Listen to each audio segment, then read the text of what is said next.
Hey, my name's Pete, and welcome to my easy shortcut bread and butter pudding with a twist. So knock that down slightly. Okay, what you should have there in front of you is a board. Here we go. Right. Okay. So ingredients, nice and quick. Oven 200. But what we're going to do in this video is going to show you how to make it. We've measured most of the things out.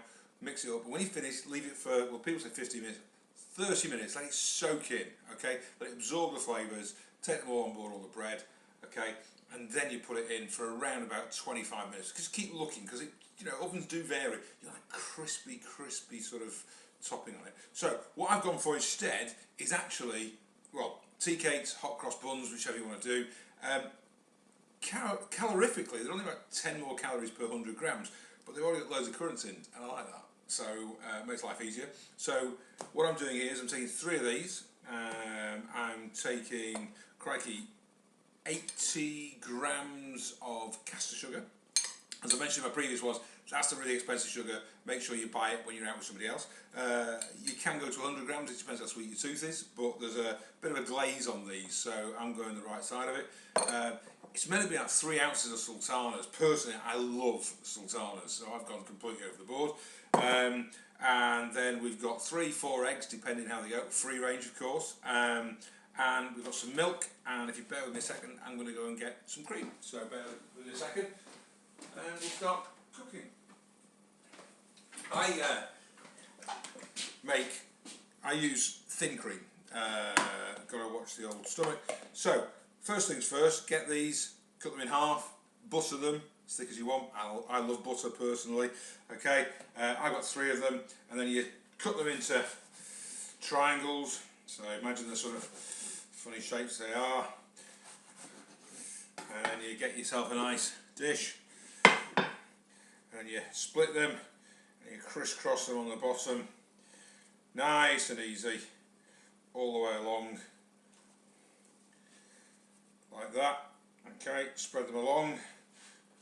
Actually, what we're going to do is, I think it's a bigger bowl than I thought, so bear with me, I'm going to get another one, just hold a second. That's the beauty of tea cakes, you see, they come in packets of 6. So I can grab another one, live as they say, cut that in half as well.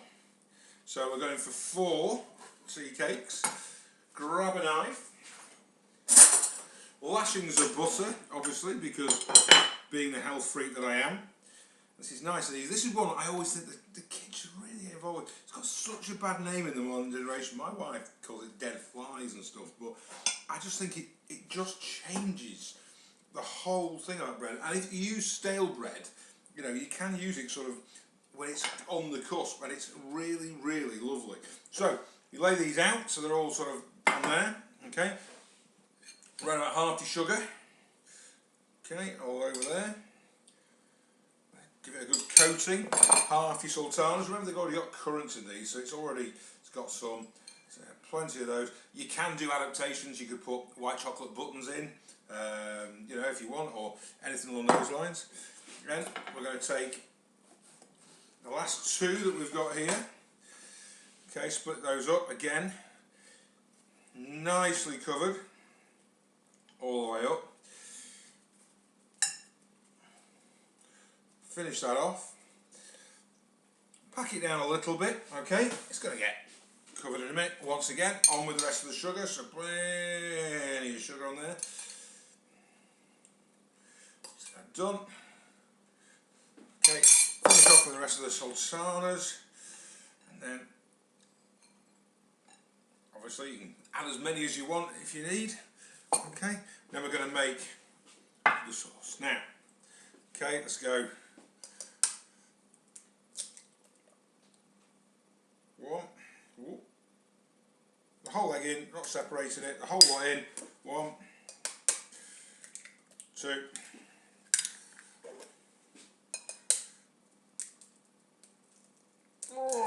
tough little bugger that one. 3.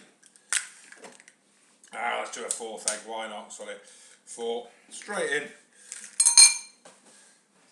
Then whisk it up by hand, split the yolks. Again, good thing the kids can get involved with.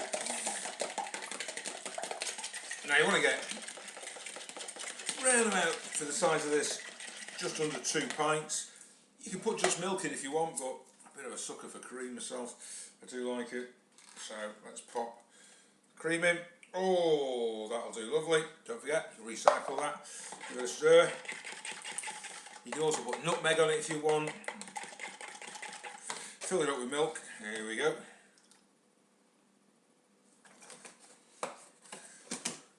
Nice got a sort of custardy type feel about it there. And then, once that's all done,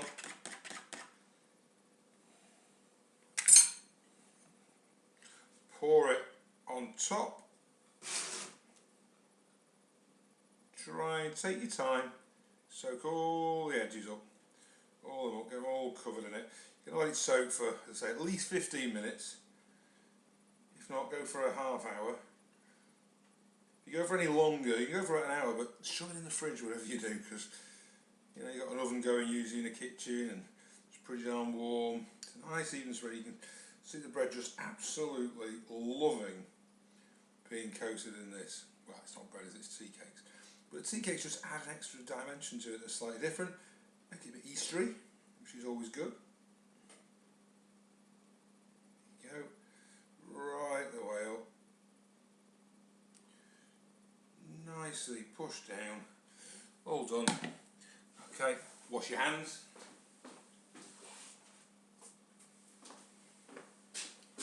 And then set aside for literally half an hour. Put it in the oven, 25 to 30 minutes. Put it on a tray because sometimes it bubbles up. All absorbed, crunchy, lovely on top. The sugar will brown, the bread will brown, and then we'll come back to it and I'll show you what it looks like when it comes out. Alright, see you in part 2.